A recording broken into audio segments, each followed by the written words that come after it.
soap baada ya kuitia rangi ya blue. Kama unavyoiona ipo tayari kwa matumizi. Sabuni nzito kwa matumizi yote, kufulia, kuoshea na sinki, matumizi yote. Baada ya kukoroga ndani ya dakika 5 tukotia rangi. Sasa tunakwenda kuweka perfume ili sabuni yetu iweze kunukia vizuri pale mteja atakapokuja kutumia.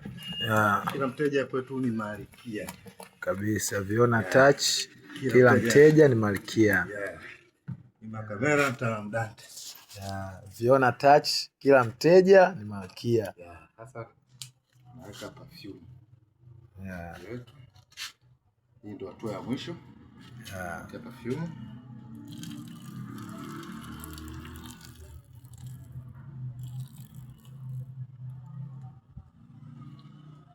Yes. Weka perfume kama unavyoona. Inanukia. Inanukia vizuri sana. Sahihi. Tutaikoroga kidogo. Ili ichanganyike vizuri kama unavyoona. Kabisa. Hii iko tayari kabisa kwa matumizi.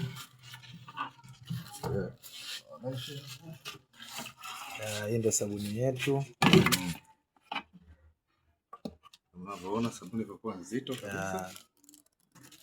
Sabuni imetengenezwa kwa ubora na kwa utulivu wa hali ya juu. Tumefuata vipimo vyote kabisa vinavyohitajika kwa kiwango cha TBS.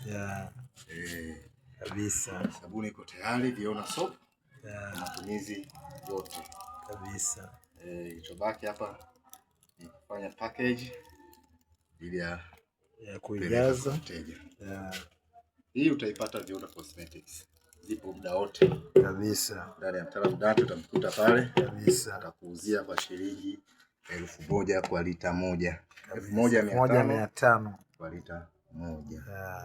Viona Touch, kila mteja ni mfalme. Kama unavyoona sabuni yetu safi kabisa, nzito, matumizi yote na inanukia vizuri. Asanteni kwa kunifuatilia. Kama una swali lolote unaweza kanicheck kwenye namba yangu hapo chini, ukaniandikia namba yako.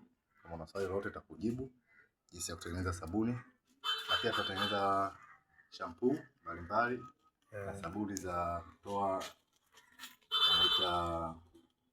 miwasho ya kuogea hasa kwa wanadada. Tunatengeneza zipo Viona Cosmetics. Na shampoo pia tunatengeneza. Asanteni kwa kunifuatilia.